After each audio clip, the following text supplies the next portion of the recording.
Hello, everybody, and welcome to the Whitey and Will Sports Show. Today is Sunday, May 15th, and this is episode number 34. And we've got our guest this week. We have got the one and only Danny Winkler on live on the Zoom call. We were supposed to have Danny last week, and he had a really good reason to not be able to join us. He ended up. You're going to have to explain to us. That's the first thing. First of all, Danny, thanks for joining us. Of course. Thanks for having me. Former St. Anthony High School Bulldog, former basketball player for Mike Wilson, and something that I'm sure we're going to touch on by the time it's all over with. But yeah, you were going to be on with us last week. And you ended up in New York City, right? You ended up in New York. The Rangers were playing a doubleheader with the Yankees. And you were on the taxi squad for that game. I think that's the first thing. We tried to explain how that all goes, but what's the deal? So it's pretty complicated. So first we were in Reno, Nevada, and I got a call on Friday after the game that actually before the game, they called my agent asking if I'd accept an advance consent, which essentially, since I have so much service time, I can't be optioned. So options work if they call me up and then send me back down to AAA. So if I would sign an advance consent, they could essentially then option me. And my agent basically said, no, we're not going to do that. I have an opt-out in my minor league deal coming up soon, so we're not going to do that. So they're like, okay, well, we'll call you up to the taxi squad anyways. So then I flew from Reno, which was 3.5 hour flights on Saturday. Got in like 2 a.m. New York time, woke up for the doubleheader on Sunday and sat in the clubhouse for Sunday and Monday, and then got shipped back here in AAA on Tuesday. So yeah, I just basically sat in the clubhouse and said, what's up, guys? Threw a couple pins. Everybody was asking me, what's going on? You active? And so that was a fun few days. So yeah, Mike, I should have explained. I didn't really explain. I'll let you ask a question in a minute, Mike, but I didn't even tell people, Danny's in the Texas Rangers system right now. You're with the AAA Round Rock Club. And so that's the whole deal. Of course, you're like we mentioned, went to St. Anthony. You've been a major leaguer with the Cubs, with the Braves, drafted by the Rockies, I believe it was, and were a Rule 5 pick by the Braves, and ended up, between some pretty serious injuries, getting some pretty good experience there in Atlanta. Part of the Giants organization for a little bit. Now you're with the Rangers. So if I was a good host, I would have probably explained that before having you tell that one job. You had one job. What's that? You had one job. Yeah, I'm an amateur. We haven't even been doing this for a year yet. So that's right. Excuse me, but that's all right. All right, go ahead, Mike. Go for it. My question is, Danny, when you're called up on the taxi squad, so are you not even allowed to dress out and be in the dugout? No, so I'm essentially a insurance policy. If you know plenty about that, right? Oh yeah. So you're just in the clubhouse. Yep. Pair of shorts, t-shirt, and eating the food that the guys are going to get when they get done. Yep. I crushed so much spread in New York. They have the best spread there. They have like 5 different meals and best snacks, and so yeah, I crushed a bunch of spread. There's no one like to play cards with and stuff, because is the taxi squad just you? There was one other guy, but he was actually active for the doubleheader. So it was just me for Sunday, and then me and him on Monday. So yeah, we just sat and I can't have my phone either. So because it's a MLB rule. Well, how were you texting me Sunday? Oh, once it's between games? Yeah, probably. I guess between games. Yeah, that's what it was. Yeah. All right. Well, that sounds. Do you get a different salary while you're on the taxi squad, or are you still on your minor league salary? Still on the minor league salary, but you get different meal money. You get compensated. Right. Okay. Yeah. And a better spread. Yes, a much better spread than Reno, Nevada had. I didn't get a gamble though. I didn't get to put any money on the horses, so that was was a downfall. So how things going in Round Rock this year? You feel like you're throwing it pretty well? Yeah, been throwing the ball really well. Played the Dodgers AAA this past week, and wind was blowing straight out. Gave up a 3-run homer, so kind of killed the ERA a little bit. But I've been walking less guys, striking out more guys, and that's usually the game plan. So I'll say I've been seeing little tidbits on your appearances, and yeah.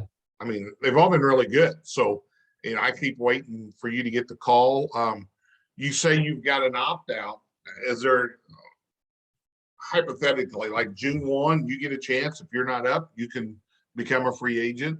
Yeah, that's essentially, if I'm not in the big league club, I give them an option to call me up. If not, I'll become a free agent and can sign with another squad. And then that's your agent's job. He's supposedly putting out feelers while this is going on, seeing if there's any interest and stuff. So Yep. okay. Well, and like I said, you're putting up numbers. And that's good. That's what it's all about. Now, where were you guys at this weekend? We were here. We were in Round Rock. Okay. Austin. Okay. Yeah. Now, I know some of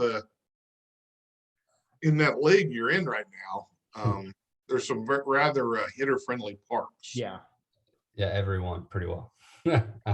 I would say ours plays one of the pitcher-friendly, but it's still hitter-friendly, especially it's wide open, gets hot, the wind blows straight out, so ball carries a little better. But Reno is at 5,000 feet elevation, Albuquerque's at 6, Salt Lake's at 4,500. So I think they say the ball flies 10 feet farther every 1,000 feet. Now, isn't Albuquerque the Dodgers AAA home? It's the Rockies now. It used to be the Dodgers. Okay. Yeah, they shuffled up all of, because actually Round Rock used to be, or the Rangers used to be in Nashville. Okay. Which would have been Yeah, I remember that because my son is actually going to be moving into an apartment like right across the street from that stadium in about a month. So we've been down there for one game. It's now the Pirates. Yeah, well, we live in Franklin, my wife and Okay. I. So we've been down to Franklin. We ate breakfast there, Danny, and they had because mimosas, but they had beer mimosas in this restaurant. It was Pabst and orange juice. And I said, nope. Oh, thank you. Well, yeah, that's right. I knew you were down in that area. So you're in Franklin. He works at Vanderbilt. So he's nice. He's at the hospital. So yeah, he loves it down there. Well, how old is he now? He is 26. Oh. I know. And he was a little shit. I guess we're on cable. He was a little shit who would come to practice sometimes and harass people. So yeah. Yeah, I guess I got a 42-year-old now. So Josh Baker once locked him in a ball rack at practice. Literally, put him in the rack and locked it. Shout out to Josh Baker. Yeah, I was, so we'll bring up your basketball when I had you as a basketball player, Danny, and I have to tell this one story about you because it was almost the greatest dunk I ever saw. Playing summer in Terre Haute at a tournament, and Mike Haney and I are standing there talking, and I didn't know who we're playing, some team from Indiana. And we were very fast-paced up and down anyway, especially in the summer. And you go down the lane, kind of in traffic, and you get about a step and a half inside the free throw line, and then you go up, and you kind of cock it back, and Haney and I both have an oh shit moment. And you caught the back of the rim because it would have been special, but it was off the back of the rim. But we were still very, very impressed. And I will say you were very fun to have. You're a good player and very, very athletic, and you fit in great because we needed guys who could just run around and cause problems. Yeah. And I tell people all the time that, they ask where I'm from and I say Illinois. And I was like, they asked if I play football or whatever, because, it's Texas. They all play football. And I was like, no, my school didn't have football. We were too small. I was like, but basketball was our football. I was like, we have 3,000 fans, 3,500 fans come to basketball games. And I said, my plan was I was going to go to University of Illinois, be a second rounder to the Bulls because, Well, you I'll didn't be want to be sixth first. man. No. I was going to be like sixth man of the year a couple times, Attaboy. and then I averaged 4 points my senior year, and I was just the cause havoc guy. I was like, there's lots of those. I don't think many college coaches one of those. That's So, all right. Well, yeah. I think you've done all right. Yeah. So I know you went to Parkland. Yep. You were Parkland 2 years, Central Florida after that, correct? Yep. Correct. Okay. And then I still remember I was working actually at Eastern Whitey on draft day, and I'm tracking the draft when I saw the Rockies take you. Mhm. And was the first team you were at, were you the Ghosts? We sure were the Casper Ghosts, Casper, Wyoming. Casper, Wyoming Ghosts. See, Whitey, I don't even have notes for this. This is all up here. I will admit I've got his BREF page pulled up in case. Oh, okay. Yeah. And then I know Braves took you Rule 5, which is really impressive because they have to keep you on the big league roster as long as you're healthy. Mhm. Yep. I mean, I know you really enjoyed the Rockies organization, but a team willing to take that chance to keep you on the roster. And I know you had injured twice with the Braves, correct? Yep. Well, technically just once. You were recovering from the TJ whenever the Braves took you in the Rule 5, right? That was part of the reason that That's it was why you sort of left the yeah. Yeah, that was one of the best things the Rockies did for me was not put me on the roster, because then I was able to go Rule 5 to the Braves. Because saw you get injured pitching against the Cardinals in Atlanta. Mhm. Not gonna lie, almost had to go to the bathroom and throw up because knowing you and knowing your reaction, I knew what kind of pain you were in. Yeah. I mean, because I knew what kind of person you were. Yeah. So you're rehabbing, and my daughter had a golf tournament in Orlando. So my wife and I are literally driving down to Orlando, and we said, I said, I think Danny's at. That's where the Braves AAA or the Braves spring training is. So we called. I think I reached out to your mom, got your number. Mhm. And you hooked us up with seats. But I just wanted to see, if you were going to be at the ballpark, we just want to talk to you. Yeah. And my wife even bought a Braves hat. So Yeah. that's. But I want to tell you that you sat down. You probably sat with us. Got there about the 4th or 5th inning. You sat over an hour with us talking. It was hot too. Well, It was a hot day. We sat by Tyler Flowers' wife and 27 kids. I remember that. Yeah. They had another one, by the way. Oh, hell. We were like, I felt like we were grandparents. We were helping babysit because there was kids everywhere. This poor girl, she was pregnant at the time. Yeah. And she's trying to keep them all in. It's like they must have had one about every 15 months because they were steps. And but when we left, we went up, you took a picture with us in the concourse, and then I know you left, you had things to do. And the lady who was working, because they're all Disney employees and they have their name in their hometown. And she comes up to us and she says, "How do you know Daniel?" I said, "Well, I used to coach in basketball. He's from our hometown." She says, "Well, he's a special person." And she said, "He is probably the most polite player. He talks to everyone like he knows you. So when he sees workers, and not just me, but everybody." So she goes, "He comes from a unique place." And I said, "Yes, it does." That her calling you Daniel, though, that actually leads me to a question I wanted to ask, because when you were in high school, it was always Danny. Okay.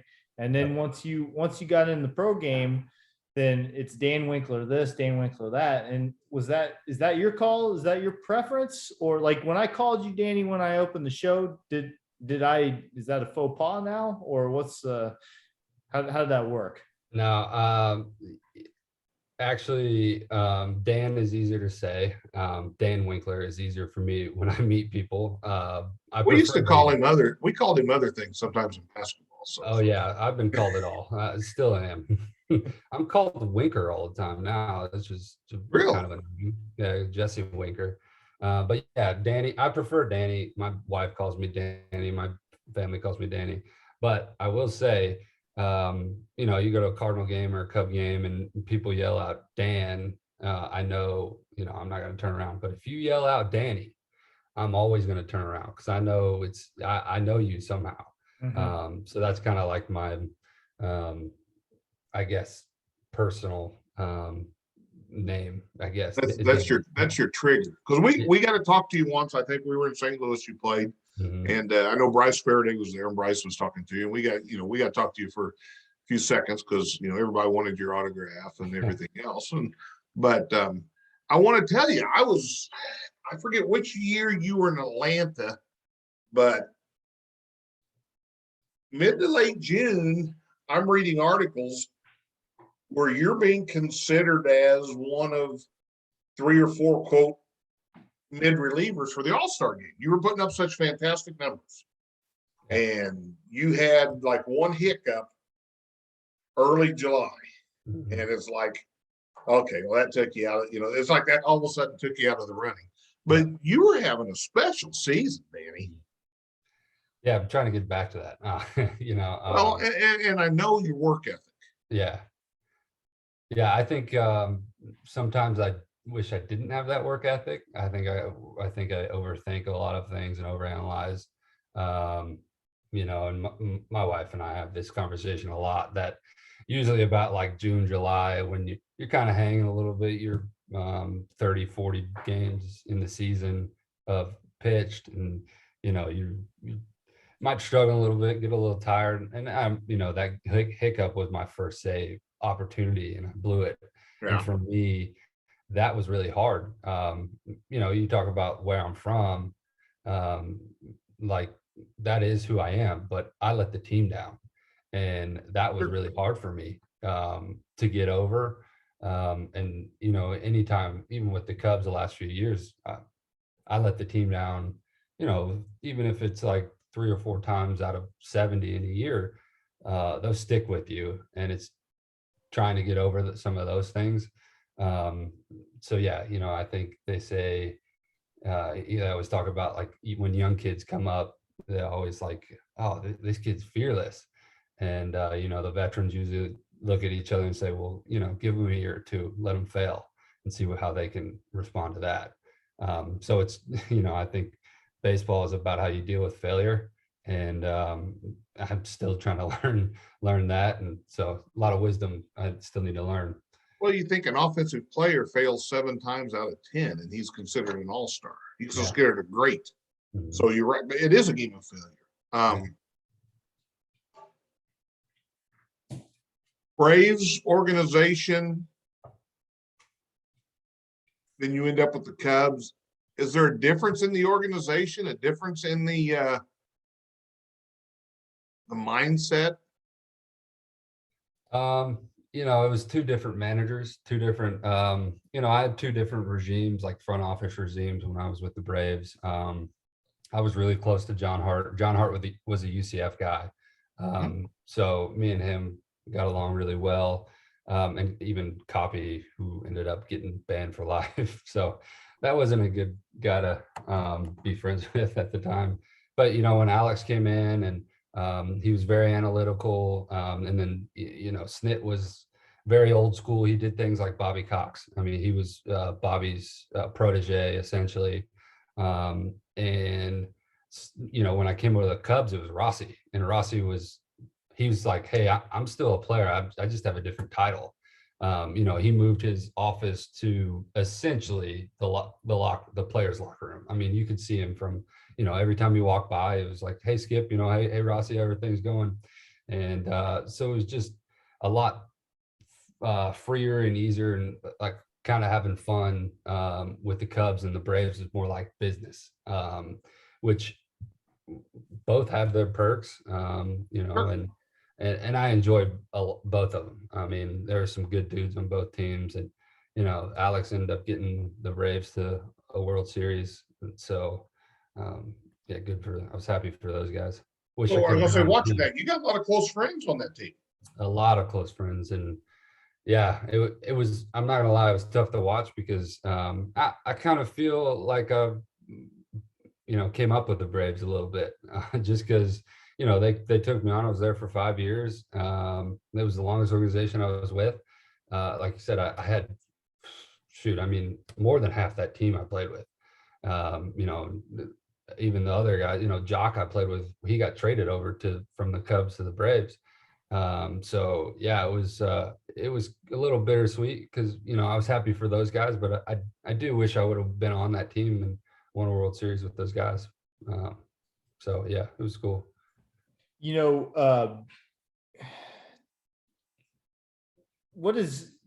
I was reading an article the other day. They're talking about what the biggest jump between levels in baseball is. And they said that talent wise, it's still between AAA and the majors, like the quality of the hitters you face or the quality of the pitchers you face. It's still the biggest jump. Is it hard for us watching on TV to even really understand just how much more difficult the competition is just at bat to at bat in the major leagues? Like, we can't even really get a feel for it just watching the game, can we? Yeah, I would say that it really depends. Baseball is baseball. I think if you do, get ahead, like I said, don't walk anybody. Like, try to keep your walks and keep your strikeouts up.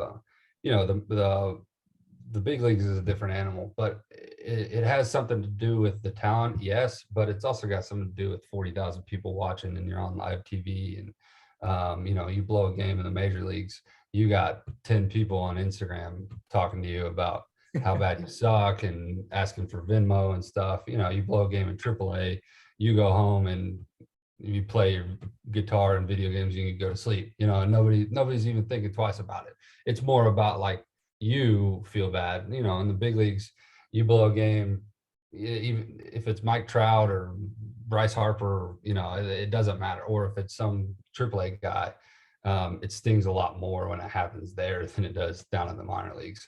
And, there's talent all over the place. I think for me mentally, I can't buy into that. There's that much talent, more talent in the big leagues. To me, it's just baseball is baseball. And if I do what I do best, I'm going to get hitters out no matter where I'm at. So that's kind of my mindset.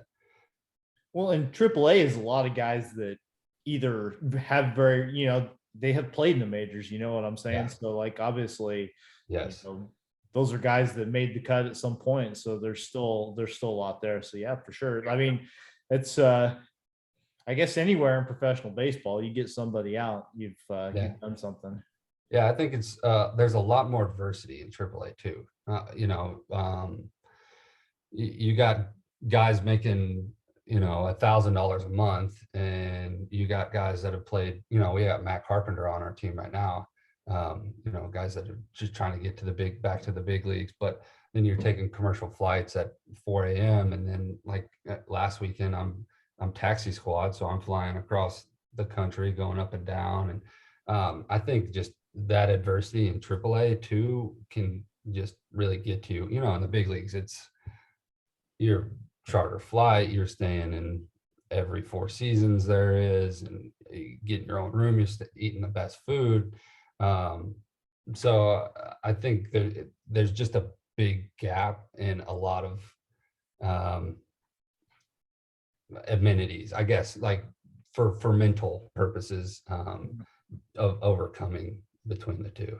Yeah, it's a big difference, like you said, because when you get drafted, you usually get bonus money, but really minor leaguers make the same pay other than bonus money, correct? For the most part? Pretty much, yeah. Until they're up? Yeah, it's pretty well set. When I was in rookie ball, I think I made $800 a month. And then when I got to full season, it was $1,200, AA was $1,500, and then AAA was $2,500 a month. How many guys when you're in rookie ball, how many of you were living together? Oh man. Well, so we had a host family. It was me and Logan Mahan, actually. We lived together in Casper. And then in A ball, I lived with Trevor Story and 3 other guys. And then in high A, we had a 6-bedroom room, and there was at one point 11 guys staying with us. So it was like a frat house. And I'd been married I just got married that off season, actually. And so here I am, a 23-year-old, not living with my wife, even though we've been married for 3 months. She's living in Orlando. She's taking cross country flights. And I'm living with 10 other guys. So it was, minor leagues is a grind, but I didn't know anything different. Now I have 2 kids. I got one more on the way. I have bills to pay. So it's a different animal now. A lot of more responsibilities. All right, give a shout out to your wife because I know she's local. Yep. T-Town, Camille. She was a Taylor, correct? Yep, she was a Okay. Taylor, Deb and Tim's daughter. We met when we were 17, so we've been together. It'll be 15 years in August, and next February will be 10 years of married. And so we got one on the way, so we'll have 3 kids here soon. So you have what, boy, girl? What do you have? My oldest is 4, he's a boy, and my youngest is 2, she's a girl. Okay. So Camille Taylor met a 17-year-old Danny Winkler and hung around. Yeah, that's why I'm still with her. We'll say that. Yeah, if she came back for a second date, you're not breaking anything up. I outkicked my coverage, and I'm like, I am locking this down. Well, hey, there's one good thing I've done in my life, and that's marrying her. well, that's good, and we've all outkicked our coverage. That's part of it, but yeah, that's one of those things. If she's willing to go out on that second date, you're like, okay, when can we get the KC Hall for a reception? You're already That's true. It was the Led Zeppelin shirt I had on. I think that's there you go. Well, there you go. You've primarily been a mid guy, a setup guy, really. Yeah. One guy, let's look at when you were with the Braves, those years when you were early. One guy you knew you probably were going to have to face, but I know you're supposed to be fearless, but you're like, God, him again? Yeah. Harper's that guy for me. I don't know, or maybe Carp. I told Carpenter, I was like, thank God we're teammates because I do not want to face you. I don't know what it is about Carp. I can't get him out. He's like, how's he doing right now with you guys? I think he's got 5 homers and he's hitting like 270, 850 OPS or something like that. So he's starting to get some things back. Yeah. And he, I think that's one reason he's here. He's working on his swing. He changed his swing a little bit. And he's just such a solid dude. Like, he's good for these kids down here, these young. We have a very young team. We have a kid that was 18 high school. So I think he's 22. So it's a little weird being the second oldest guy behind Carp now. So actually Spencer Patton's on the team with it. So me and Spencer are our teammates now. So I'm third. Well, I knew Spencer. Did he start with the big club and then come down? I was trying to see where he was at. Yeah, he started with the big club, threw well. Actually, he got optioned. There's an injury. He got called up, threw well, hurt his oblique, I believe, down for 2 weeks, threw well, and AAA is 1 rehab start. The bullpen's just throwing really well up there. There's not many spots, and so he got optioned, and so yeah, just me and him are hanging out down here. Well, you got familiar face there. Spencer, he's been in the Ranger organization, I think, the whole time. Yeah, he's bounced around. He was with the Rangers and then went to Japan for 4 years, and then he's now back with the Rangers again. Yeah, I coached basketball against him. Yeah, he probably would have been it'd have been your freshman year, probably. Yeah, athletic. He's a good basketball player, but we beat him, so that's we beat a lot of teams. I know we did. Yes, we did. So Bryce Harper, a guy you just sometimes you might wake up in the cold sweat and the nightmare thinking he's in the room. Yeah. That's a guy to have. That's a guy to have because. Yeah. I feel like a lot of people probably feel that way, though. There sure are. He's an MVP for a reason. He had a home run off me in Wrigley last year. He had a 0 OPS. It was up and in, cut fastball. He had a 0 OPS. This was June too. and he hit a home run off of me. And it's just like, those are the ones you just tip your cap. You're like, I threw it where I was supposed to. So you got a guy that most people think, oh my God, this guy's pretty tough. And you're like, man, I'd face this guy every day if I could. there's probably a few guys like that. Trey Turner was one of the guys. I faced Trey Turner a lot. He just could run the cutter off the plate and you feel like he'd swing at it every time. But I think he's gotten a couple hits off me. So, but soft hits. He's fast too. So infield singles. Trey Turner is definitely one of those guys when you're watching the game and he comes up, it's like, oh God. Yeah. Again, like he's a killer. So being able to get him out once is a pretty good accomplishment. He's special. There, like you said, there's a lot of special guys in the MLB. And I think that's what's cool about it. You get, playing in the big leagues, you get to play against some of, best of the best in the world. So it's awesome. When you're in the Braves organization, maybe more spring training than anything, the Smoltz, the Maddoxes, are they around? Like the Cardinals have a lot of their alumni around a lot. Mm-hmm. Yeah, Maddox never came around. Smoltz came around a little bit. Glav was around all the time. He was great. But actually, a lot of those guys that played, like B-Mac, Brian McCann, and Frank Coor, and Peter Moylan, like O'Flaherty, like all those guys that pitched well for them in the 2000s, they brought them all back. So I was teammates with a lot of those guys, and Chipper's around all the time. Chipper's like every day he's there. He's trying to play golf with somebody. So yeah, Chipper's a great guy. Actually, he's gotten a lot better to where he's great. He at my first couple of years, I think he was transitioning, trying to find his way back in. How is he going to fit as a not baseball player anymore? Right. So he's, in my 5 years there, he became probably one of the guys, like every time I saw him around, he had to say hi. And so he's a great dude. And I'm guessing you got to pick, Glavine, Smoltz, Maddox. You got to pick those guys' brains every chance you get, don't you? Yeah. When Glav was around, he tried to, but I think that the game is so different now, that, and it's hard for me as a right-hander throwing cutters to get advice from a left-hander throwing sinkers and changeups. But anytime that I could get some knowledge from Glavine, I absolutely, just his mindset. He was such a bulldog. Like he didn't care who you were. Like the question that you asked earlier about who he couldn't get out, he'd say no one.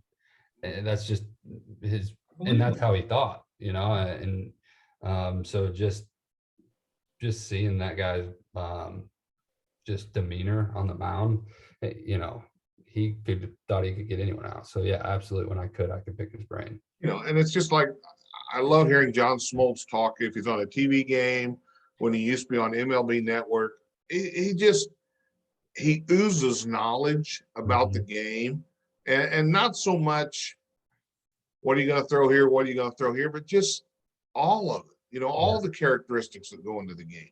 Yep. When he was in Boston, they were booing him out of the stadium. He was having such a bad go. La Russa brings him to St. Louis, and he puts together a decent 3/4 season in St. Louis, So, there's a guy that just wouldn't give up. Yeah, and that's how all those guys were. I mean, that's the reason. Great story that I think I was just kind of eavesdropping, but Smoltz was telling a story about when he blew out. I forgot what year it was. Whenever he had Tommy John, the media asked him, like, in spring training, what are you going to miss the most about the year? And he's like, I'm going to miss going to the playoffs. And it was like so ingrained in their head that they were going to go to the playoffs. It was in spring training. Like, they're like, we're going, why wouldn't we go to the playoffs? We know we're going to win the division. And it was just so cool to hear that. Most people would be like, oh, who's this guy think he is? But he just was confident in himself, and he knew his abilities and that he was going to get you out. So it was a cool story. Speaking of abilities, so, you come out of high school, you go to Parkland, and, I don't know, when you're a senior in high school, I don't know if you're thinking someday I'm going to be a major league pitcher or not, but I think some things had to have clicked for you while you were at Parkland that probably made you realize, yeah, I can play Division I. Yeah, I can, get drafted in a position where I want to go, go play professional baseball. I'm curious to know, what it is that went down there. What do you think you improved on the most when you were up there? Yeah. So yeah, for me, when I was in high school, local scout, Darren Blair, he was Oriole scout when I was there. He was my senior fall. He pulled me aside. He came with Conley at Olney, his head coach. He came down to see me, and after I had a game, I think, and then I threw a bullpen with him, and we had a great conversation. We talked for an hour or two, and he told me, I have great stuff, and that I could actually maybe do this someday. That was the day for me that I was like, hey, maybe I can make this a profession. Maybe I can go, because I was getting recruited by Parkland and Lakeland. I didn't really think, I didn't know what to think. But that was the day I was like, I can make this a profession. I think I can do it. And then when I got up to Parkland, and my freshman year was kind of getting a feeler, and it was all right. But it was almost like I knew that when I was going to be a sophomore, that I was going to be the ace of the staff. And Darren Werman would probably fight me to say that he was the ace that year. But so I think for me, it was, I went down to Arizona. I threw in a wood bat league, and I threw well. And there were scouts there, and I threw for ASU in the All-Star game down there. And Pat Murphy was the head coach there. And, for me, it was just like little things like that happened for me. That was like, all right, I can do this. Look how good I am, and just little things. And I'm glad that I did it the way I did. Went junior college first, because if I would have went D1, I think I would have been overmatched. And so going junior college, and I played with 4 big leaguers there, and Kevin Kiermaier was there. Kiermaier was there. Yeah, and Nick Whitgren, and then Spencer Patton was there too. And then when I went to UCF, it was like, we're playing Florida, we're playing Miami, we're playing Ole Miss, we're playing Alabama, and I'm getting these guys out regularly, and it's like, I can do this. I am going to get drafted. And, I was disappointed when I went in the 20th round. I thought I was better than that, and that probably was one of the best things for me too. Had such a chip on my shoulder. I was like, I am going to prove everyone wrong, that there weren't 618 guys better than me. Well, how did you handle that when your phone rang that day, Danny? Yeah, I was packing up all my stuff at UCF, because I knew that I was going to sign. So I was moving all my stuff back. I had been told anywhere from the 5th to the 8th round that I was going to get drafted by every scout. And then, 5th, 6th, 7th, 8th, 10th rounds go by. It's 12th, 13th, 14th, nothing. And 19th, the Rockies called me. They were like, hey, we're taking you with our next pick. And I was just like, fine, just draft me. I just want to get started. Like, I don't care who takes me. I don't care where I go. And then, yeah, I had just like my laptop open. I was listening to it, and I heard, Danny Winkler taken from UCF by the Colorado Rockies, 618. And, they called, and we've worked some things out. And I was like, let's go. I flew home, and actually my wife's grandma passed away. So I went to her funeral. And then 2 days later, I was out in Casper. I was just ready to go. And I think for me, that was also another good thing. There was no BSing. I was ready to get at it. I was ready to prove to the Rockies that that they made the right decision. And I think that's kind of lost sometimes in baseball. And just go out and just prove it. Just do it. Don't ask questions, just do it. Well, that was a short season in Casper. Yeah. Okay. Yeah. Through 62 innings that year, and after 95 in college. So I was, like So I it was a said, full season for you. it was a full season for me. Yeah. And that was the best thing. I proved to people that, hey, I can get out as a starter, because I didn't think I was going to start. And, they didn't sign a couple guys, so they let me start. And I, like I said, didn't walk guys, struck guys out. So they let me start and, took off from there.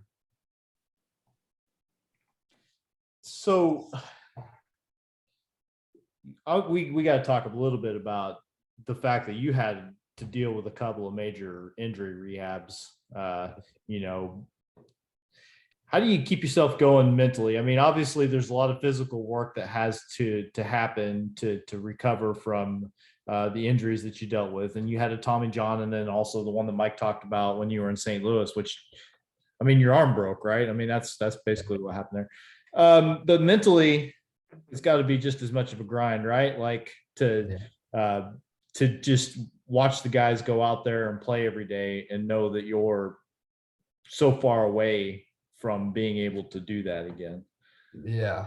It was hard. 2014, I was pitching well. I was the start before I don't remember. I pitched well, and they needed a starter in Colorado, and it was between me and a prospect, their number 2 prospect at the time. And I had a 1 and he had a 3, and they called him up, and the coaches all came up to me. And actually the manager at the time called me that night and was like, "Hey, I just want you to know that you're not getting called up, but we all fought for you to get called up." And so I was like, "Well, I appreciate it, whatever. I know that it's going to happen, so I'm just going to keep doing myself, doing me." And my next start, that's when I tore my UCL. So that was hard, because as a 20th rounder, I signed for $25,000, and half of that went to a wedding ring, and then the other half went to the actual wedding. And so that was hard, but I knew that I belonged in the big leagues at that time. And so, I rehabbed, and I was good. And then I got taken by the Braves, and I went down to Orlando, and, I got a house on the golf course, and I golfed almost every day. And, I sat by the pool, and it was hard. The rehab process, because Tommy John rehab, one day it'll feel great, and the next day you think that you tore it again. It hurts so bad. So once I got over that, it was all good. But the broken elbow for me was, like Will said earlier, was, you could see the agony, and, it was painful. But for me, the pain was having to go through another long rehab. For me, I just made the team. I had proven that I belonged there. I was throwing really well. I was throwing the 7th and 8th inning. I think I just gotten out of it. Yeah, I was pitching well. I just gotten out of a bases loaded jam that inning before, and then I snapped my elbow, and that all hit me at once. And in that moment that I broke my elbow, that all hit me, that I was going to have to go through it all again and fight tooth and nail to get back to it. And then, I had the surgery, and because so I broke the medial condyle in the inner part of your elbow right here, and it doesn't get good blood flow. Because it doesn't have good blood flow, it wasn't healing. And I'll never forget, I had a CT scan, like my 5th one, and I had just gotten on this osteoporosis drug medicine to try to help it heal. And I was probably like a month in, and I remember getting that CT scan and just seeing the nurse's face or the technician's face, and just like, she just looked like it was still broken, like bad. And I remember getting in my car, and Camille's, in this seat next to me. I just broke down. And I was just like, I'm never going to pitch again. It's never going to heal. I don't know what I'm going to do. And I just prayed. I think we sat there and we prayed for like 15 minutes. And, we drove home, and it makes me even emotional to think about it, because it was so hard of a moment. Then we got back home, and I ended up getting the phone call that it was basically 95% healed now. It had gone from like stuck at 80% to like 95%. And Camille was like, see, I told you, you're going to be all right. The moral of the story is those CAT scan people, like my son, you don't pay attention to. Yeah, exactly. I was just like, I was just over it. I just wanted to play baseball. I didn't, I would been through, this was like 8 months in, probably after I'd broken my elbow. And I just wanted to play baseball. That's all I wanted to do. And I didn't want my career to end because of an injury. And so, yeah, you talk about the mental toll. It was a roller coaster. It was here, up and down, up and down. And that CT scan was the lowest of the low. And then I got a call an hour later, and then I was probably highest of the high. So that was just an hour swing. So yeah, that's rehab is not easy at all. I guess that's kind of like life in the big leagues, right? There's the highs and the lows, and you just got to sort of ride the wave, huh? Yep. I mean, my first save opportunity, we talked about me potentially being an all-star that day. And then we go into the game, I'm up going in 2-run lead, thinking, oh, I got this is easy. And then 15 minutes later, I've given up 4, and there goes the lead, and there goes my all-star. So yeah, that's how the cookie crumbles, as they say. So Danny, when you got hurt, with everything you've been through, and like I said, the pain you're showing, is there any part you're thinking, I'm done? This was too hard to do once before. I mean, this was the amount of work to come back from Tommy John. Okay. Going through rehab when you're a person my age from something to get back to where you're 80% of what you were, but you were getting back, you went through once to get back to a world-class athlete. Mm-hmm. And now you're thinking, I got to do that again. Yeah. And, again, it shows a lot about you to come back from it, and then to come back and perform at a very high level the way you did. That's huge. And I was so impressed. When we talked to you in Orlando, you were so upbeat down there. Mm. Hey, things are going good. I think you were just starting to maybe, you were doing a little bit of throwing, but not much. I mean, you weren't, obviously cutting it loose or anything, but yeah. I mean, you were very upbeat, and you were, I'm going to be back, and which, obviously you did. And that was so impressive, from what I see. I appreciate that, Willis. I don't know who this guy is saying all these kind of things. Yeah. Usually it's like, God, wait for touch the line. So you got to guard that. Come on. So I appreciate that, Willis. I've mellowed a lot, man. I've mellowed a lot. Now I want to. We've had you for a while now, and I don't want to take too much of your evening, but I don't want to dwell on all this injury talk. I want to get you out of here on some positive stuff. And so here's one question. I mean, you played a lot of ball since you were in high school, but I think, especially since I think most of the people who pay any attention to what Mike and I are doing here, come on now. I mean, it's at least a dozen. Okay. And when they hear that Danny's going to be on here, I'm guessing those numbers 2 more go through. Yeah. But they're going to want to know, is there any game? I mean, is there any game you remember pitching in high school, like that you can still remember, details from it or anything like that? Or is that kind of, you play enough ball in your life, and you have enough big situations that you've pitched in that it just sort of fades a little bit? I don't know. Is there anything? I'm asking. Yeah, there's actually 2 games. I threw a no-hitter against Neoga at Neoga's place, which was I'm glad you brought that up. Yeah, I think I walked 5 or 6 though. But that's kind of the And- Danny Winkler high school experience, right? oh Like, yeah, it was. Yeah, it sure was. And trying to keep those demons away. But yeah, there's another one. I outdueled Philip Weatherall, who was a friend of mine. It's 2 straws. I think he threw a 1-hitter, and he threw maybe a 2-hitter, and we ended up winning 1-0. So yeah, there are a couple games. I remember beating T-Town. Remember facing Zaruzin, Lee Zaruzin, getting a hit off of him. Remember doing that. That was a big thing as a sophomore. Yeah, Lee ended up pitching at Illinois. Phil Weatherall was in the Yankee organization. Yep. So yeah, I mean, I tell people Spencer and I actually had this conversation today with a kid from Chicago um, about how good the athletes are in our area. And we told them, you probably want to run away. You come down to Effingham and be like, where am I?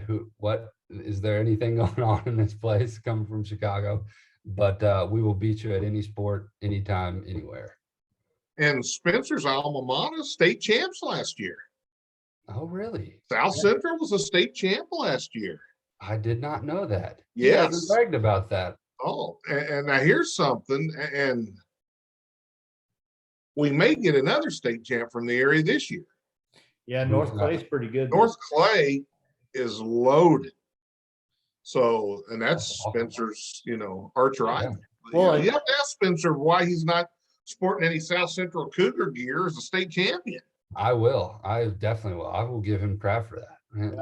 That's the same coach you played for too. Tell him, hey, I'm glad that your high school finally matched mine and got a state title. Yeah, exactly. That's a good line. I definitely will live that work or use that on him.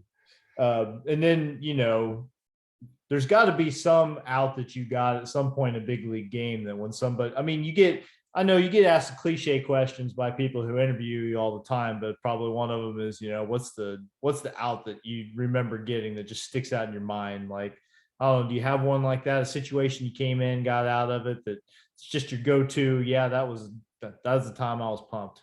Yeah, there's 2 of them. The one, my second save was a 1-0 save, and it was my 3rd game pitching in a row.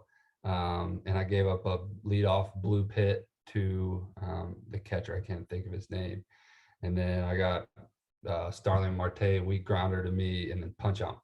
And I remember throwing the cutter up and in and giving a nice little fist pump to get a 1-0 save, which was big. And then the other one last year was against the Mets. 10th inning, bases loaded.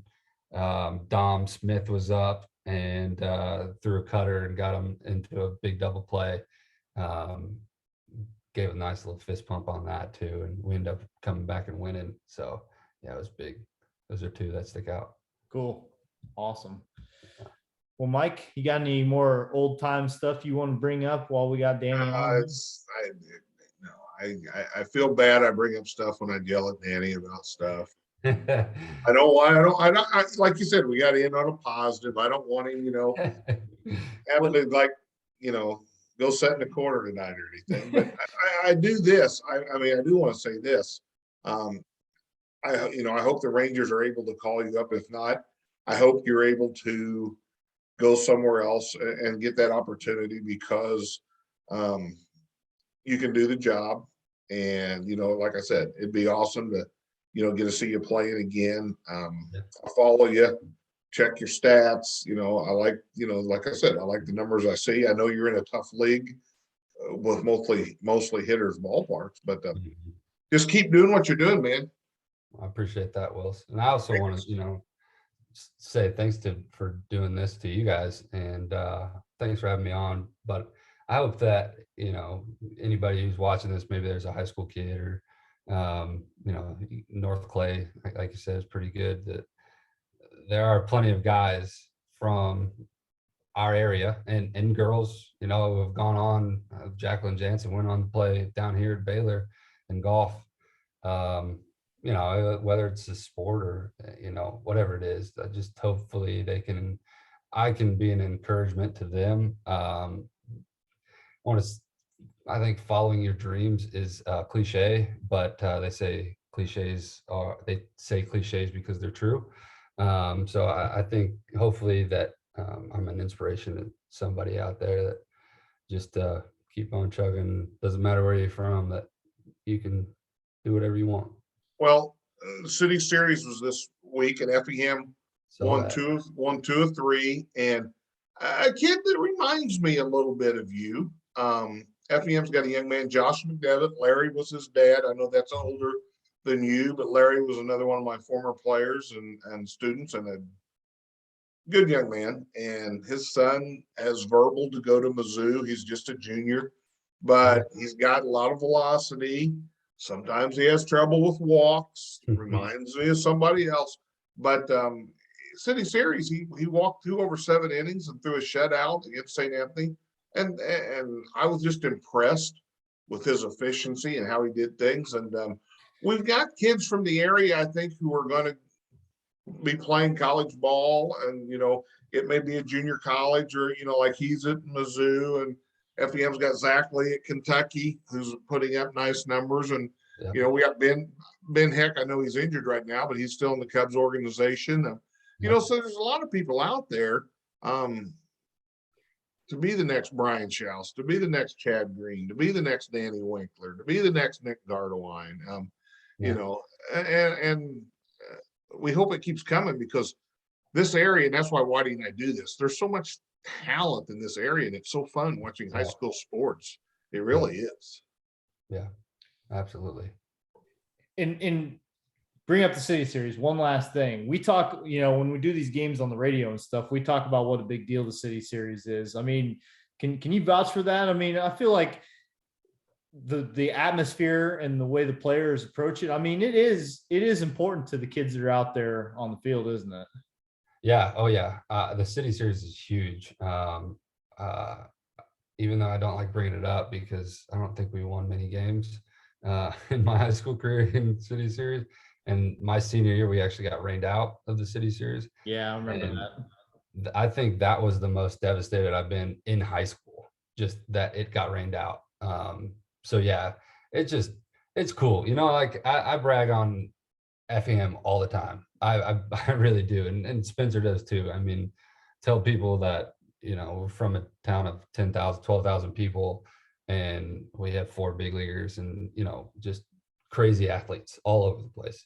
Yeah. So yeah, I brag all the time about our area. And like I say, they have good looking women too. My wife, just one. Well, we both married from Teutopolis, so that's a good thing. So, well, Danny, I want to thank you very much for being on. When we kind of get our list and people we want to have on, and I was like, okay, it's at the season. I'm tracking you. All right, I reach out to your mom. She goes, well, here's his number. Don't give it to anybody. I was just gonna put it out on Facebook. Here's Danny Winkler's number if you want to call him. But I appreciate you being on. And next time you're in town, give us a holler. Will do. We'll get together, and like I said, who knows?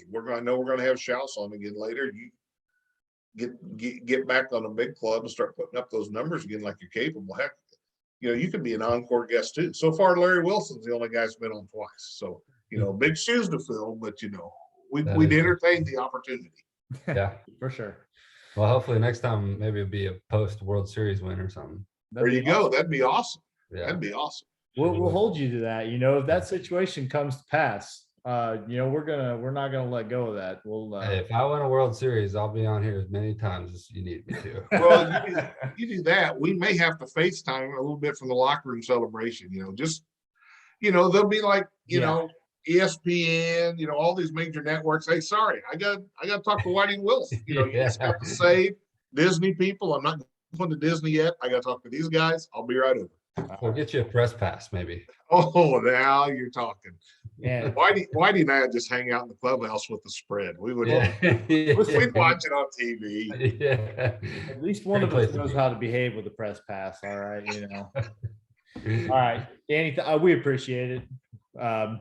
We're gonna segue into some more local stuff, but we appreciate you taking the time, and lots of luck the rest of the way. However, whatever path the rest of the season and the career takes you down, I want you to know, you got people pulling for you, and one 10-year-old girl that was on here earlier, she still asks how you're doing. So That's awesome. I love that. Hey, Wink, text me your wife's number, and in about a half hour to an hour, once Dustin gets this uploaded, I'll send a link for her and she can watch it tonight. Okay. So Sounds then good. she can critique it and tell you, bad things. Oh yeah, she definitely will. See you, bud. all right. Yeah. Thank Take you it guys. easy. Appreciate it. Thanks again. Thanks. See ya. All right, that was Danny Winkler. Great to have him on. We probably kept him longer than we promised. I don't know, but you get a guy like that Okay, on. when you're having conversations with good people, who cares? Why?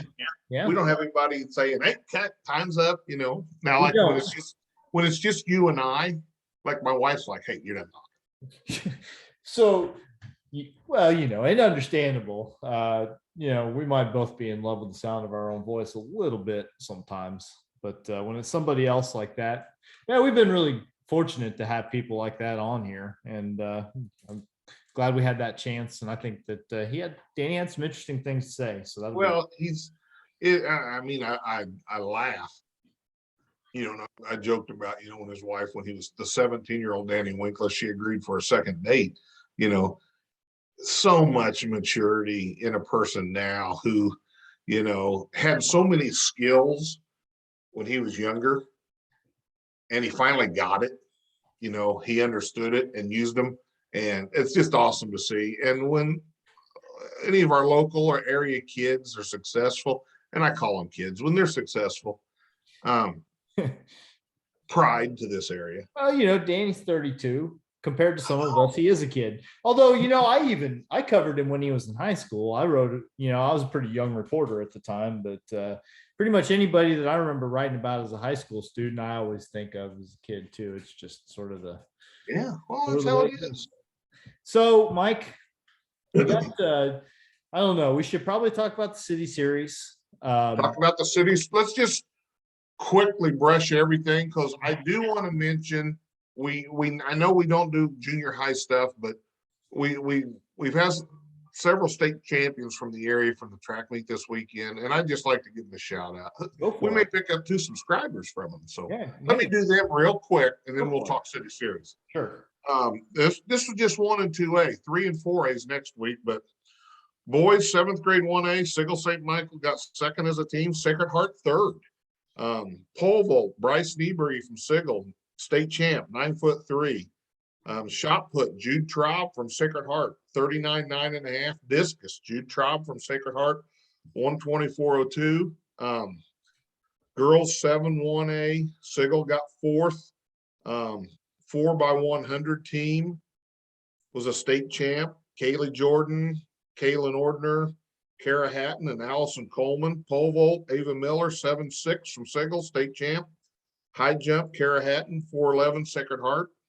Oh, wait a minute. She's from Sigel. I don't know why I said Sacred Heart. But she hit around the relay for one school and pole vault for another. So even I know that. So, yes, she's from Sigel. Boys, 2A, 7th grade, Altamont got 3rd. Cooper McManaway won the high jump, and I think won the 800 in 2:16. Girls 7th grade 2A, St. Anthony first, state champ as a team. They won by a half point. Pretty impressive. Altamont got 3rd. Stu Straws tied for 10th. And I'm scratching my head on this. Reese Haney, Kevin Haney, and Rachel Haney's daughter, she won the 100 and 200. I know her dad. I didn't know Rachel was that fast, because Kevin wasn't that fast. So that's impressive. State champ in the 100 and 200. They're 4x2, which was Reese Haney, Addie Loretson, Emmeline Wise, and Aubrey Denning was a state champ. Discus, Justice Higgs from Altamont. She threw 90 feet 3 inches. And here's one. Pole vault. Nora Trupiano, one of our Attaboys. That's Manny's daughter. 7 feet 9 inches to be a pole vault champ. Now look at all those. That's a lot from this area. Of course, Impressive. yeah. Hey, just a second. Let me.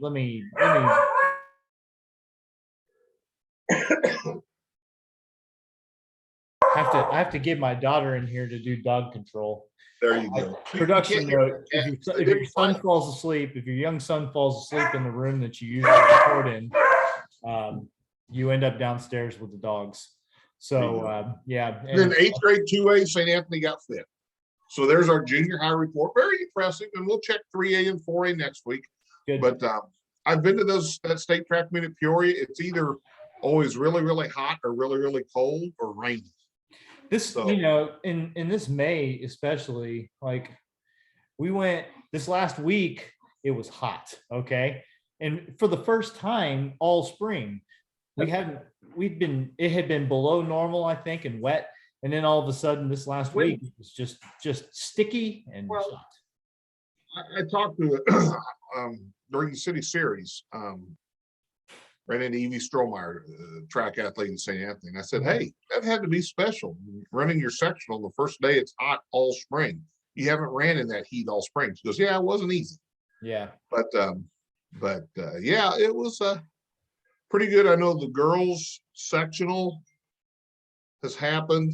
And, you know, we've got some kids going to state, which will be awesome. And sounds like we may have a state champ or two possibly coming out of the what I've seen on the girls' side of things. But we'll look at that next week. That's your job Friday to maybe go watch a little bit of state track meet, Whitey. Just take that long lunch hour, walk over to O'Brien, show them the Whitey Wills press pass. You know, I could probably get a press pass from working there, or just tag along. We've got a staff photographer in our office. You know, I'll just get him. Hey, here's what I'm gonna tell you: get two. And since they do have those strawberry shakeups, I might come up. Yeah, I can't. You'll probably still have to pay for the shakeup. We can't. Well, yeah, that's okay. I can do that. But they're worth it. And I'm glad you said strawberry too, because I don't understand why more people aren't on board with the strawberry. It's always lemon or orange. And that's fine, but strawberry is the strawberry. And I like lemon because it's sticky and you have like 8 scoops of sugar in the bottom and it's good. I love lemonade. But when the first time I saw strawberry, strawberry, orange, lemon, that's my order. And they're all good, but that's the hierarchy. City series. We don't have to get real. We don't have to, I don't know, break these down in any sort of fantastic. Right. I will say, first day on the radio, the boys' side, first time I've seen Josh McDevitt pitch. Very impressed. I know, and I've talked to his dad, you know, where sometimes he has command issues. Just so efficient that night. And it's kind of scary because I kind of knew, okay, here comes that off-speed pitch again. Okay, now he's going to go up, throw the fastball, you know, go up the ladder a little bit. Just did a very good job. Just controlled the game. And I was joking with his dad after the game, and I did not realize the last batter he got out, he was at his pitch count max, actually on the last pitch of the game. So he was not going to get a shot at a complete game if not Colton Faraday, Brock Faraday. Brock Faraday gets on base. Yeah. So he had him 0-2, and he tried to throw the next 2 balls through the backstop, man. He aired them out, and then it became 2-2. But he ended up getting out of the game. I'm very impressed with that win. Got to give a shout out to my Hearts, you know, my alma mater, you know, winning the series. Yeah. Just like 41 years ago. Wasn't a sweep. Colton Faraday comes back and throws a no-no last night. That's impressive. There was good pitching all 3 nights in the boys' side. Yeah, for sure. So you talk about McDevitt in the first game. Effingham won that one 4-0, and then they beat St. Anthony in the second game 6-2, I believe it was. Quest Hall threw a nice game. Yeah, Quest Hole went the distance for Effingham. He was kind of in that same boat where I don't know. I keep a pitch count. I'm probably off by 1 or 2 sometimes, but he had to have been getting in the situation where he, you know, they might have had to make a change. But my ADHD, I can't keep track of the pitch count. I forget pitches. I keep the pitch count. I keep number of strikes. I try to keep what they are with runners in scoring position, just in case any of that stuff. Although sometimes if a game gets pretty sloppy, I just give up because at that point it's not going to matter anymore. But if it's two pitchers going head to head and there's not a lot of changes and stuff like that, then anyway, yeah, Quest Hole pitched really well in that game. They got St. Anthony didn't score until the 5th inning of that game. So you're talking like 12 innings without a run. 11 or 12 innings that Effingham kept St. Anthony completely off the board before. But then, yeah, the Bulldogs Friday night beat them 11-0. You're right. Colton Fearday pitched a great game. Didn't give up any hits. He walked 3. It was a 5-inning game. He had one other base runner. It was a ground ball to short, kind of a high throw. We gave him the air. It seems like the newspaper must have felt similarly based on their write-up of the game. I wasn't sure. I'm always a little uncomfortable with how tough to be on the scoring in high school games, but basically I think if it was a good throw, he's out. So right, and that's kind of the way, and you do it a lot more than I do, but I look at the same thing. Okay, if they don't box it when they're fielding, or they make it, if it's a play, they go in the hole and they backhand and they really got no play anywhere. No, I'm not gonna. Yeah. Like there was another one pretty similarly where someone hit one just right on the screws. And did the shortstop get a glove on it? Yes. But was he trying to make a backhanded play, on a screamer with some, spin on it? Yes. And so we'll give him a base hit. And honestly, I think most big league scorekeepers probably would too. So it's tough. You don't want to hurt anyone's feelings, but they're getting out there. So anyway, yeah, I think it's one of those deals where we talked about it last week. St. Anthony, just looking at the records, they had a little bit of record coming into it, but Effingham's got they've got some of that pitching that can be an equalizer when you're playing 3 games, and they were able to use that pitching in the series. And then I know Braden Powell's kind of had a rough outing that last game, and yeah, that would surprise me a little bit because he's had a really good season. I didn't see it. I just got there literally walking past the right field foul pole. Well, we were walking from Nickham Field. We were still at Gene A. Nickham Field when the last out was made. Yeah. So I just got there in time to take my pictures, and I wanted to get Josh McDevitt for the Attaboy, and I look up and I see Sam Busher standing there, and then literally a car drives by with Caden Altoff in it. I hollered him, so I got those 3 pictures taken care of. Just luck. Well, Powell's, he's been good this year, Yeah, he's had a good season. You're going to have that, and wasn't and again, I didn't see it. Now on the girls' side, St. Anthony ended up winning. Yeah, but did. I want to tell you this, and I'm not trying to be, I'm not trying to get a hot take. Okay. We're watching the first. I'm there with Mr. Sapp, first game, and I'm reading Coach Michaela Taylor's body language during infield. Okay. And from my angle, it's hot, but she keeps getting hotter because I'm not sure they fielded 2 balls cleanly, the whole infield in a row. Yeah. There was bobbled here. It was a bad throw there. And they just, no, I'm with you. It just looked like they were just not mentally not sharp, ready to play. And Effingham came out and played well.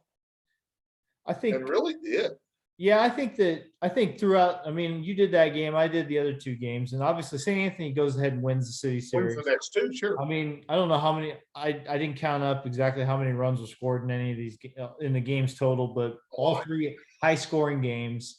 Yeah, I think that was something that Michaela said during her post-game interviews after 2nd and 3rd games, is that we didn't have post-game, first game. Yeah, we got some things that we need to clean up defensively. They had some pop flies that clanked off of some gloves. Plays that and softball is such a you got defensively. It's got to be clean. There's no time for bobbles. It's got to be sharp and it's got to be quick. So, but they did win. Effingham won the first game. I'm looking now. Effingham won the first game 15-8. 15-8, yeah. St. Anthony wins the second one 11-7. And then in the third game, St. Anthony won it 16-9, but they scored 13 runs in the first 2 innings. And then Effingham kind of got back into it. Honestly, Didn't you have a play? I mean, I know Sage Altoff in the second game got hit in the head on a throw down the second. So Sage Altoff's a tough kid. That's something that I'm going to take away from this. Okay. Yeah, it was late. I believe it was in the 6th inning of the second game. Yeah, she threw her final warm-up pitch and turned her back to watch the throw down at second. Well, the throw down never made the second because it hit her right in the back of the head. And they came out and took a look at her, asked her all the questions you got to ask. And she ended up finishing the game, no worse for wear. But then, in the third game, she was covering the plate on a play where there'd been a base hit to center, 1 run scored, and the throw home to try to cut off that run got to the backstop, got past the catcher. So at that point, Sage comes off the rubber and goes to cover the plate because there's a trail runner coming in. That's Abby Hatton. And Abby comes in and the catcher gets the ball, flips it to Sage. The ball gets there. It's a quick play, but there's a collision between Abby and Sage, and Sage came out of the game. And Abby's bigger than Sage. Yeah, she was pretty shaken up, and they went ahead and took her out right then. Now they'd been hitting her pretty well anyway. She'd been working pretty hard. So I think at that point, they made the change. It was a play. The only thing I didn't understand about that play, and I'm not going to get into a referendum on what is the right call and what's not the right call, but it seems to me they called the runner safe there, and she didn't slide. To me, you got to call her out just because she didn't slide. Okay. Yeah, I don't know the rule completely, but I had somebody text me and ask me that.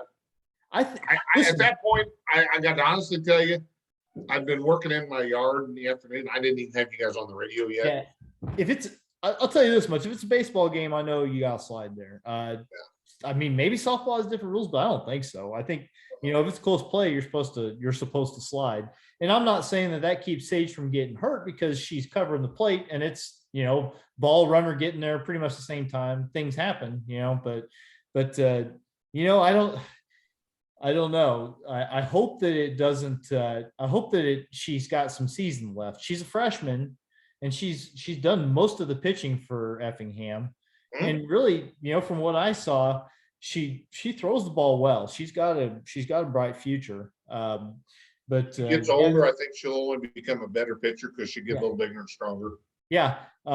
So I hope for the best for her. I really do. Effingham was hitting the ball all over the place, despite the fact that they lost 2 of those 3 games. St. Anthony's obviously very good, right? They hit the ball.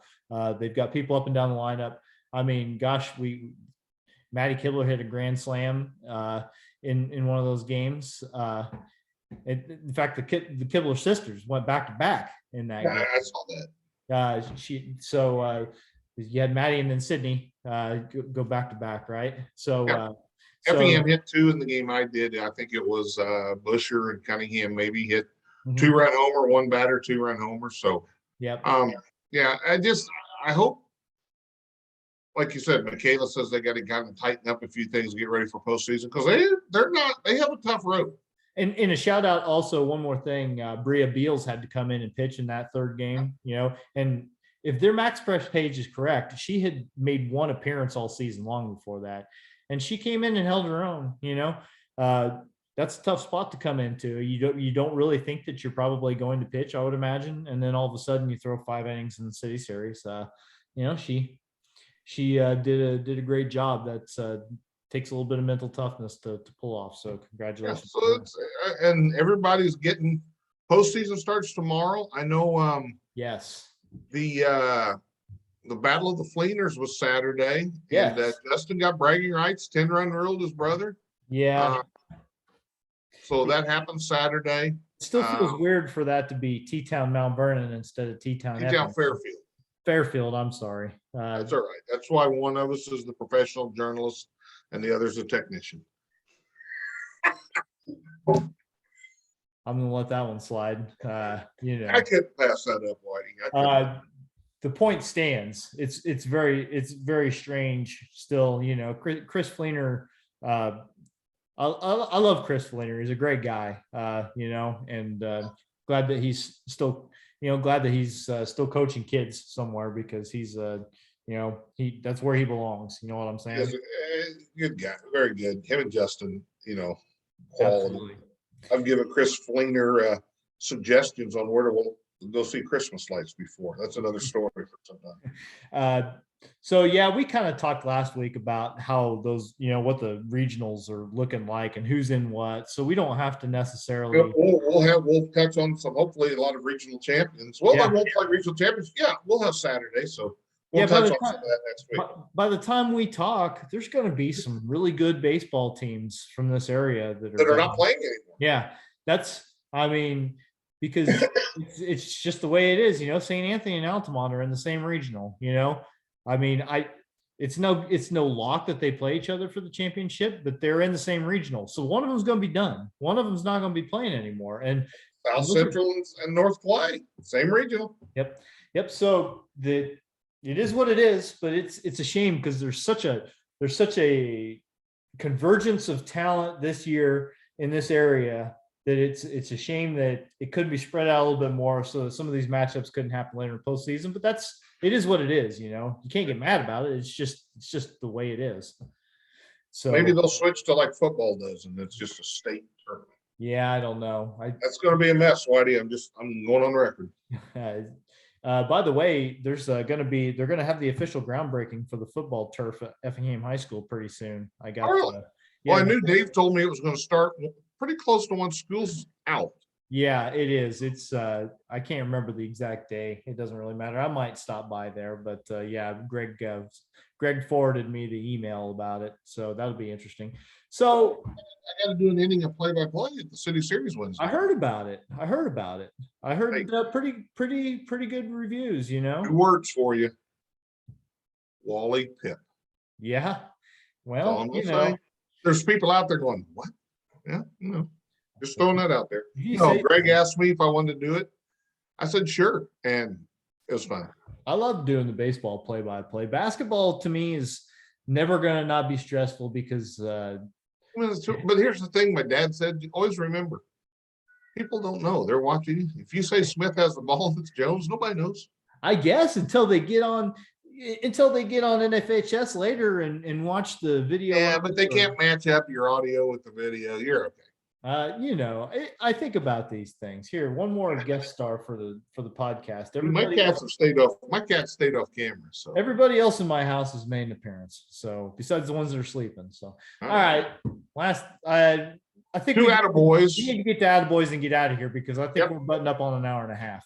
We're gonna do 2 this week. And you know, it's kind of a theme almost. You know, we've talked a lot about Caden Altoff already and how he got back on the hill this year after what could have been a catastrophic knee injury during the basketball season. Instead, he's back pitching for T-Town and you know, having some success, you know, when they need it. And so in keeping with that theme, you know, we've got some other ones to talk about. Now these, you know, I want to preface this by saying that what Colin Kinkler was facing was a lot worse than a messed up knee. Okay. Yes. A couple of years ago, young man got in a car accident. Colin Kinkler played baseball for the Windsor Students and Strasburg Club. You know, an athlete in that program, got in a really serious car accident. If you could go back and look at the pictures of this car accident, I mean, the fact that we're even talking about him as a person who is alive and doing things today, it's a miracle. Okay. Miracle. Yeah. But he a leg, you know, he's right-handed hitter and it's back leg when he bats. So it's his right leg below the knee, lost that part of the leg. Okay. And so you're thinking right away, you know, this is a kid who loves to play baseball, but baseball's not on the cards anymore. You know, that's just not, and that's just a natural way to think, but that's obviously not the way that young Mr. Kinkler thinks, because in the past few weeks, not only has he gotten to take an at bat in a game, but I mean, he has played and played well. He got on the field April 27th. It was against St. Anthony, as a matter of He fact. walked in that game. Mhm. Got a walk, and then he got an at bat on senior day with the Hatchets, and in the first inning came up with the bases loaded, 2-run single.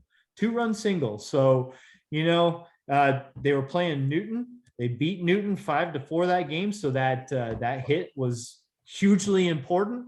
And his dad Jeremy is a coach with Windsor Stew Straws. He reached out to me, and wanted to make sure this was on our radar. And Jeremy Kinkler, a St. Anthony alum. yeah, and listen, obviously Colin, so many things have to be running through his head whenever he's getting a chance to do that stuff. He's a senior now.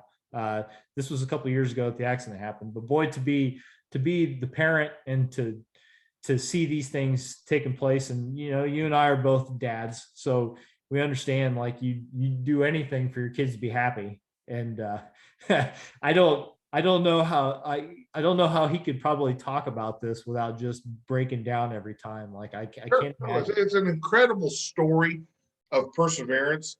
Saw him at the City Series Friday night. Mhm. A lot of Windsor kids there, T-Town kids there. And I stopped him and I said, "Mr. Kinkler," and he's kind of sheepishly says, "Yeah." I said, "Hey, I just want to congratulate you on getting back on the diamond." I said, "I know you don't know who I am." And he shook his head. I said, "Well, just tell your dad it's some old man that has a podcast. He'll know who it is." And so, when he finds out, may have been the highlight of his night. Yeah. I Well, don't know. anyway. I doubt it. He probably didn't even tell his dad. He forgot. I mean, when you look at the grand scheme of things, I doubt that $10 at Joe's or Pizza Man is probably going to quite eclipse the other things that he's overcome. Everything he's been through to get back to play, but hey, contribution. Just the same, Colin Kinkler. This one right here goes out to you. Let's stick. That's a Number theme. 2. We've got another one. Yeah. Yeah, and this one, I did not know how bad the injury was at the time, because it was a week and a half from when Tip Rupp's deer hunting, as a lot of kids in this area do, taking a shot, and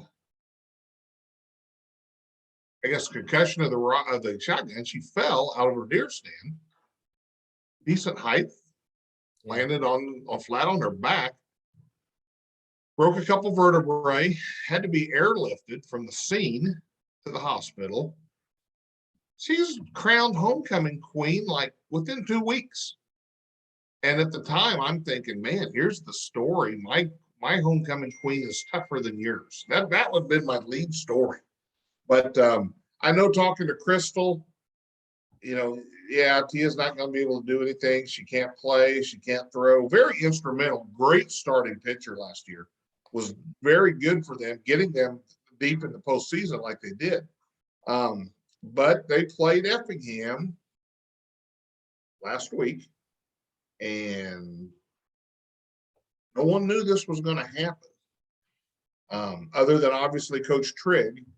I'm not sure the T-Town team knew. I'm guessing her parents did, but it was senior day. Mm-hmm. But Tia went out and towed the rubber, and in essence threw the first pitch of the game. And then, was taken out of the game after that. And Courtney Gibson pitched, and T-Town won. But I saw pictures. She was overcome with emotion. Yeah, you could tell. And rightfully so, because softball is her thing. She does pitching lessons. I know, just like, your daughter's had with Lucy Faraday. Tia does the same thing. Mm-hmm. And great kid. I know her just a little, but just such a good kid, such a bubbly kid. And to see her at least, I guess, have closure to her senior year.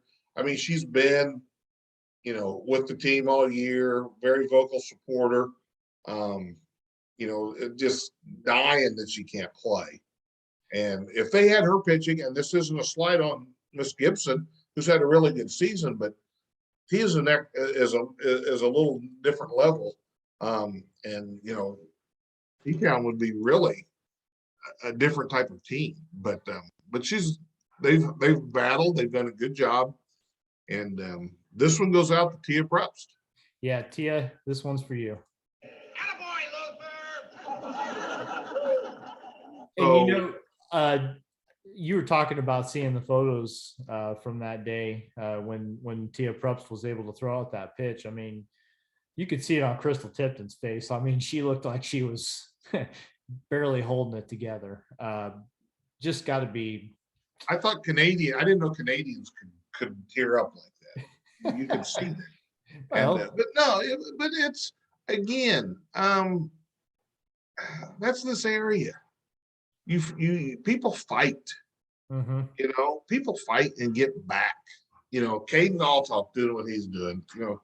Colin Kinkler, Tia. I mean, and the list goes on and on. Well, and I like to think it's because they know that there's a community of people that cares. We as fans in the area, it means something to us to see those kids play, and I hope they understand. That they're giving something very important to us. We enjoy it so much, and so. It's a passion for them. It's a passion that gets passed on from generation to generation. And it leads to moments like that. You wish that the things that lead to those moments didn't happen, but still shows you how special these people are whenever they get their chance to, like you said, get a little closure, get out there and do something and just prove to themselves, that it's not over yet. We got a lot of life left to live. So, yeah, I don't know. I think that'll probably do it, right? That's it. Working on next week guests, and I hate to tease because half the time when I tease, it doesn't work. Yeah, but you don't really hate it. Let's be honest. No, I don't. But we're trying to be track related. How's that? Okay. All right. I have no idea what you're talking about, but as soon as you say that, a couple things pop into my head. So right. we'll end this, and then I'll see if I can't coax it out of you. Oh, you will. It's gonna be easy. You know me. Yeah. Okay. But no, good show today. Yeah. Danny, thank you. Yeah. That was awesome. Danny's did a good great. job. Danny, I didn't bring it up because I don't even know if he probably remembers it, but there was a game in St. Louis, when he was with the Braves, and Chris Custer, nice enough to get us the Taylor Law Office tickets, right there pretty close to the field. And because he knew we were fans, and Mackenzie showed up and brought a ball with her. And after the game, Chris put us in touch with Danny. Danny came up in the stands, signed a baseball for her. She's still got the picture. She's still got the baseball. She still got the tickets from that game, and we've been, we were already fans, but we've been following them ever since, Well, and it's neat, and